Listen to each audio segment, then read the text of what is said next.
নমস্কার বন্ধুরা, শিউলি রান্নাঘরে আপনাদের সকলকে স্বাগত।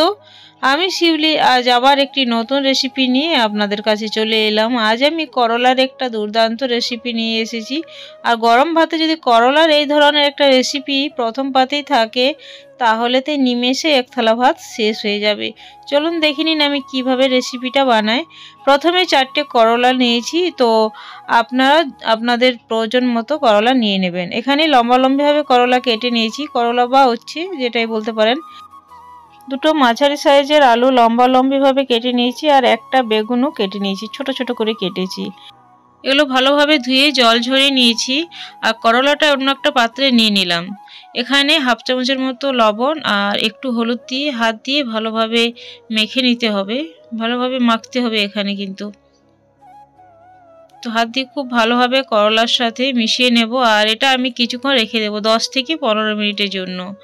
আর এদিকে একটা মশলা বানিয়ে নিচ্ছি। এখানে 1 চামচ পোস্ত, 1 চামচ সরষে, দুটো নিয়েছি। সাদা সরষে নিয়েছি, আপনারা চাইলে কালো সরষে ব্যবহার করতে পারেন। ওটা পেস্ট বানিয়ে নেব। এখানে দুটো টমেটো, দুটো কাঁচা লঙ্কা আর একটু আদা, এটারও আমি পেস্ট বানিয়ে নিচ্ছি। আর এটা নিরামিষ বানাচ্ছি, সম্পূর্ণ নিরামিষ একটা রেসিপি। এবার কড়াইয়ের মধ্যে পরিমাণ মতো সরষের তেল দিয়ে নিলাম। রান্নাটা সরষের তেলেই করব। আর আমি যে করলাগুলো রেখেছিলাম লবণ হলুদ মাখিয়ে, সেখান থেকে দেখুন হাত দিয়ে চেপে চেপে জলটা একটু ঝরিয়ে নিচ্ছি, তারপর তেলের মধ্যে দিয়ে নিচ্ছি। তেলটা ভালো করে গরম করে নিতে হবে। আর অনেকটা জল বের হচ্ছে, দেখেই বুঝতে পারছেন। তো এরকমভাবে যদি জলটা ঝরিয়ে নেওয়া হয় তাহলে করলার যে বেশি তেতো লাগে সেটা কিন্তু লাগবে না। বাচ্চা বড় সবাই কিন্তু এই রেসিপিটা খেতে পারবে। আর এই পদ্ধতিতে আপনারা অন্য যে কোনো রেসিপি বানিয়ে নিতে পারেন।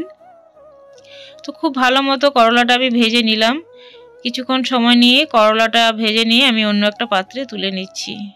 রান্নাটা বানানো খুবই সহজ, কিন্তু টেস্টটা দুর্দান্ত হয়। করলাটা ভালো করে ভেজে নেওয়ার পর অন্য পাত্রে তুলে নিয়েছি। আর ওই তেলের মধ্যেই কিন্তু আমি আলুগুলো দিয়ে নেব। কেটে রাখা আলু দিয়ে নিলাম। আর যদি আপনাদের মনে হয় যে এখানে তেল দেওয়ার প্রয়োজন তাহলে একটু তেল দিয়ে নিতে পারেন। সব আলুগুলো দেওয়ার পর আমি এখানে একটু লবণ দিয়ে নিচ্ছি, বেশি পরিমাণ দিইনি। আর হলুদ দিচ্ছি না, যেহেতু করলা হলুদ দেওয়া ছিল, তা তেলের মধ্যে আছে। এমনিতেই একটা কালার, খুব সুন্দর কালার এসে যাবে। কিছুক্ষণ সময় নিয়ে দেখুন আলুগুলো ভেজে নিয়েছি। আলুগুলো খুব সুন্দরভাবে ভাজা হয়ে গিয়েছে। এবার এই আলুগুলো আমি একটা পাত্রের মধ্যে তুলে নিচ্ছি। তো এরকমভাবে এক এক করে যদি ভেজে নিয়ে রান্নাটা করা হয় তো এর টেস্টটা দুর্দান্ত আসে। এবার একটু তেল দিয়ে নিলাম, কারণ তেলটা কমে গিয়েছিল। আর তারপর আমি কেটে রাখা বেগুনগুলো দিয়ে নিলাম। বেগুনগুলো দেওয়ার পর এখানে সামান্য পরিমাণ লবণ আর একটু হলুদ দিলাম। তারপর ভালোভাবে আমি একটু নাড়িয়ে নেব। তারপর কিছুক্ষণ ভেজে নেব, বেগুনটা কালার আসা পর্যন্ত ভেজে নেব। কিছুক্ষণ পর দেখবেন খুব সুন্দর একটা কালার এসে গিয়েছে। তো বেগুনগুলো এবার আমি তুলে নেব। করলা অনেক রকমই রেসিপি হয়, তো এই ধরনের রেসিপিটা একবার ট্রাই করে দেখবেন। বাড়ির সবাই কিন্তু নাম করবে আপনার। এবার একটু তেল দিয়ে নিলাম, কারণ তেলের পরিমাণটা কম লাগছিল। এবার তারপর তেলের মধ্যে 5 ফোড়ন আর একটা শুকনো লঙ্কা দিয়ে ফোড়নটা কয়েক সেকেন্ডের জন্য আমি ভেজে নেব।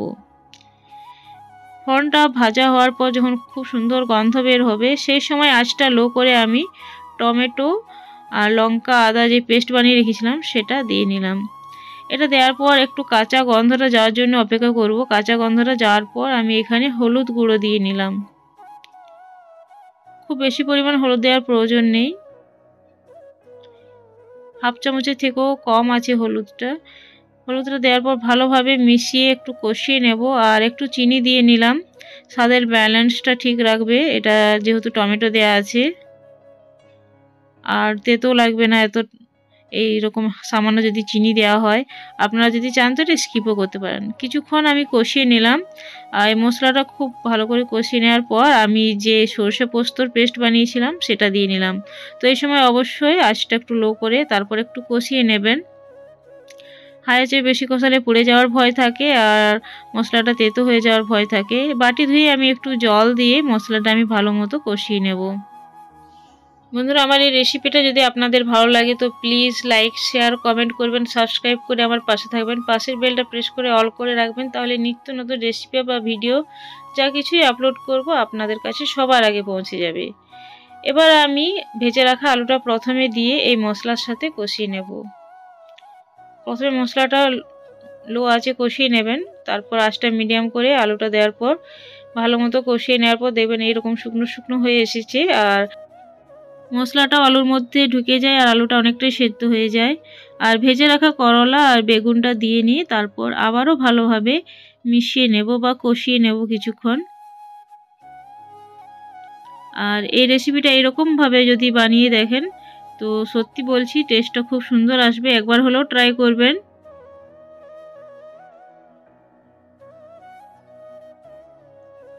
তো খুব সুন্দরভাবে কষিয়ে নেওয়ার পর আমি স্বাদ মতো লবণটা দিয়ে নিচ্ছি। লবণটা এখানে অবশ্যই একবার ভালোভাবে দেবেন, একবার টেস্টও করে নিতে পারেন, কারণ এখানে আলু ভাজার সময়, করলা ভাজার সময় সব কিছুতেই কিন্তু লবণ দেওয়া ছিল, তাই লবণটা টেস্ট করে বা সেই হিসাবে লবণটা দিয়ে নেবেন।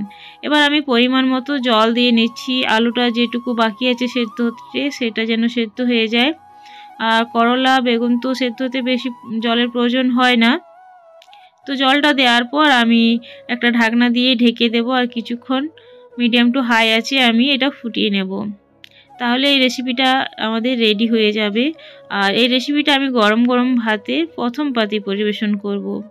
করলার তো অনেক রকম রেসিপি আপনারা খেয়ে দেখেছেন, এরকম একবার ট্রাই করবেন। দেখুন আলুটা সেদ্ধ হয়ে গেছে, কিছুক্ষণ পর আমি ঢাকনা খুলে দেখিয়ে দিলাম যে আলুটা সেদ্ধ হয়েছে। আর এইরকমই গ্রেভি রাখবো।